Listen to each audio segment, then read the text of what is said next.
When working on a next-generation title like Lair, the team at Factor 5 wanted the most realistic animations possible, so they turned to the motion capture experts at Sony Computer Entertainment.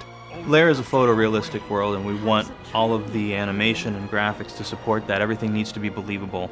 And when you're dealing with the human characters, motion capture really is an excellent technology for getting that believable motion in a reasonable time frame at a reasonable cost.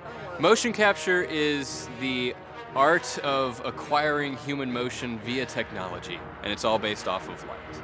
If your subject or your actor has a reflective marker on it, if one camera sees that marker, that shows up as a reflection in that camera. If then 3 cameras can agree on where it sees a reflection, it can then triangulate that marker in space. Although motion capture has been around for a long time, one of the biggest improvements has to do with the quality of the performances.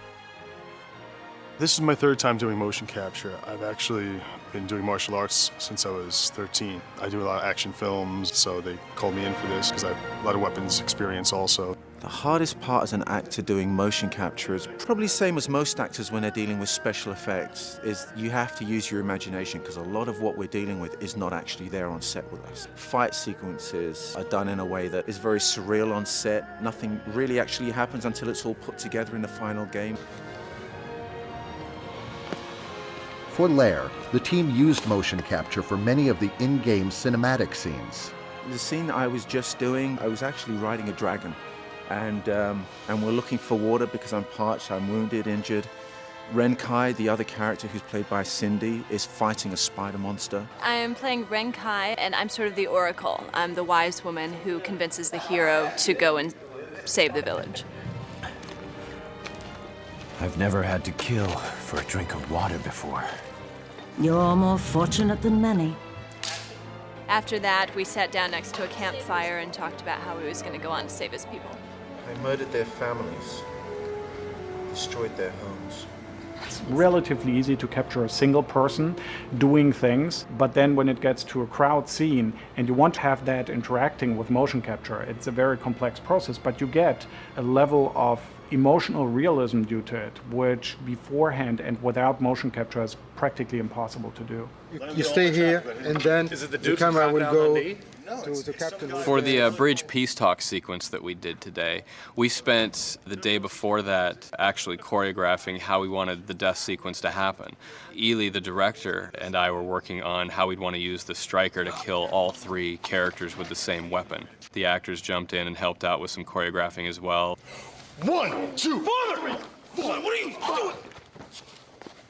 The main reason I was counting is for the person who is in front of me, because my character whips this striker out, and a claw comes out of one end, connects with a chain, impales the person at the far end of the table, and then I wrap the chain around the person in front of me, and there's a blade at the other end, which I stab into the person who's coming this way.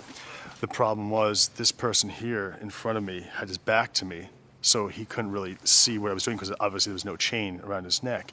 So I was counting it out, and on 3 was when I was wrapping the chain. 4, I was taking him this way. 5, I was taking him that way. I was also helping him with my hand on his back. Once the performance is over, the job is far from complete.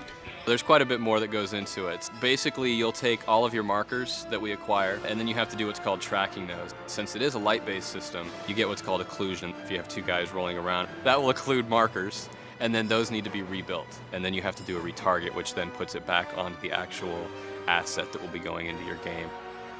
While motion capture is a highly technical art form, sometimes the team uses some simple aids to help in the process.